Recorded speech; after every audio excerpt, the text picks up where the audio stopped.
what's up? In today's class, we're going to see the difference between the use of past simple and present perfect. Oh, teacher, let's do it again. Yes, let's do it again. Let's learn it. Well, what do we use past simple for? We're going to use past simple when we talk about something which happened in the past and is in the past. So if I say I was born in 1990, 1990 is gone, so I use past, correct? Last year we went to Aruba. Last year, it's gone. So I mentioned the time in the past and I'm using then past simple. I also use it to talk about something that was in a definite moment in the past, or for something that was completed, happened. It happened in the past. An example, we moved to Japan in 2010. This happened in the past. We completed it in the past. Or I spoke to him last Tuesday. So this is a definite moment in the past. You will often see that with the past, you use words like yesterday, last week, last Tuesday, last month, 1 year ago, in 1990.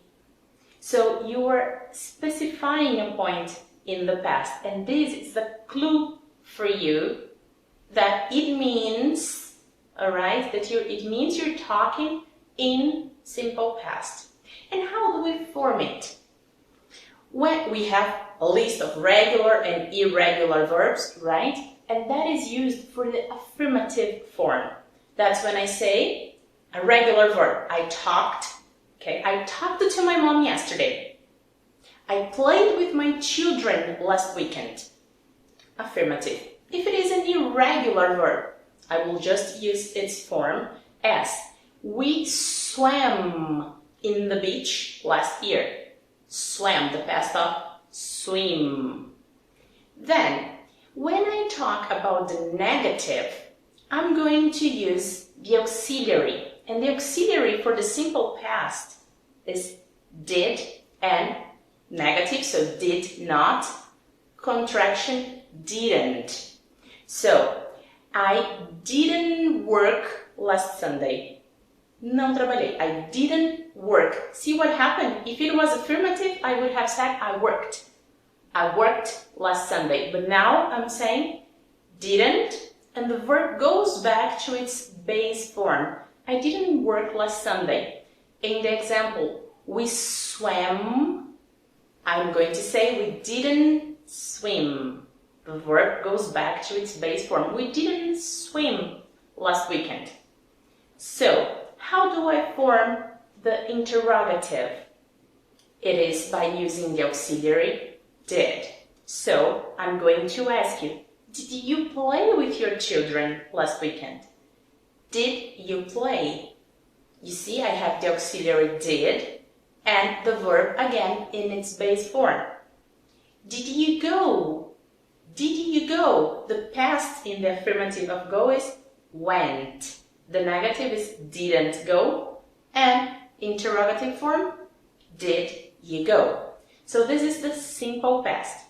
And I use present perfect if I'm talking about something which started in the past and is still ongoing, is still happening.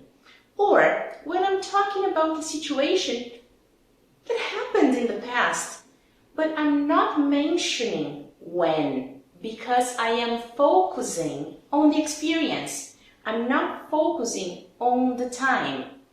So let's see some examples. If I'm talking about something which happened in the past but still affects the present, I could say, her mom has bought her a bike. She's happy. That means the mother bought a bike a few days ago. The kid received the bike and is really happy. So it impacts in the present because the kid has the bike now. The kid is happy right now. That's why we're going to use present perfect. Her mom has bought her a bike. The bike is still here. If I'm talking about a life experience which was important, which was nice, I'm going to use present perfect and not mention the time. For instance, if you have the dream of going to Australia and you talk to someone who has been there. So you ask, have you been to Australia? How was it? Have you been? Você já esteve lá? Não me importa quando que a pessoa foi. Eu estou falando de uma experiência que para mim vai ser importante ouvir. That's why I'm using have you been to Australia? Or I can tell you, I've been to Disneyland. Wow, I've been to. I have been to. And when I'm mentioning something which started in the past but is still true, I'm going to give you the example of work. When did you start at your current job? Oh, I started working there 5 years ago. Great. So 5 years ago you started. Right now you are there. You work at this place. And tomorrow you want to be there. You don't have any other plans. So you are going to tell me, I have worked in the same company for 5 years. I started 5 years ago, I'm there now. I'm not gonna change, so I have worked. And in the same house or apartment. I moved here 3 years ago. I live here now. Good, so I can say I have lived here for 3 years. I have lived here for 3 years. This means I started doing something in the past and I am doing it at this very, very moment. Eu acho que essa é uma partezinha um pouquinho complicada da tradução literal. Para quem gosta de fazer a tradução literal, fica difícil. Porque no português eu digo, eu trabalho nessa empresa há 5 anos, eu moro nesse apartamento há 3 anos e eu uso o presente simples. Mas como eu tenho essa ideia de que algo começou lá atrás e é verdade ainda hoje, a situação não mudou, eu comecei a trabalhar 5 anos nessa empresa, trabalhei todo esse tempo, estou trabalhando hoje e não tenho plano de ir embora amanhã, ou moro nessa casa há esse tempo e também não vou me mudar amanhã, eu tenho que usar essa ideia do perfeito, do present perfect. Por isso, I have worked, I have lived. Well, and how do I form it? Here, we are going to always have the subject and a form of the verb have. Have is for I, you, we, and they. And a form of the verb have for she, he, and it, which is has. Plus, a past participle. O que é isso? É aquele verbo da terceira coluna, quando a gente tem os verbos irregulares. In those, you will see the base form, that's what we use for the present. You're going to see the past and the past participle. Past participle is this, is what I use with present perfect. So take the verb see. See, saw, seen. And then you say, I have seen an excellent movie. I have watched an excellent movie. This means I'm focusing on the experience. I'm going to recommend, I'm going to say, you have to see it as well.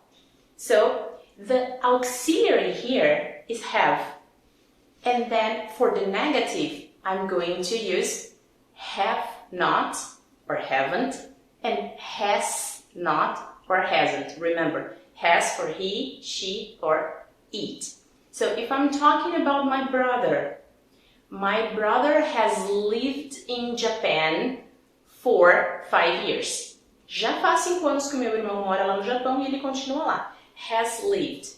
The negative will be my brother hasn't lived. And the question form will be using the auxiliary have.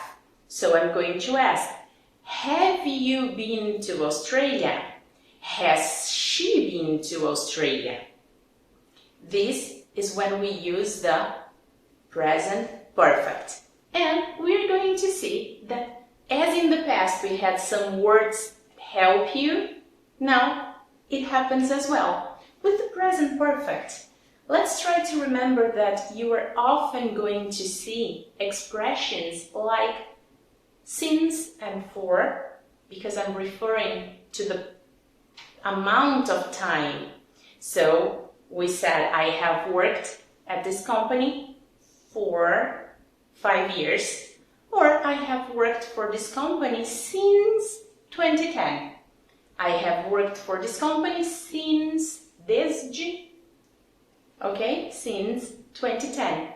Also, you are going to use expressions like ever. Ever means alguma vez na vida in this context. Have you ever?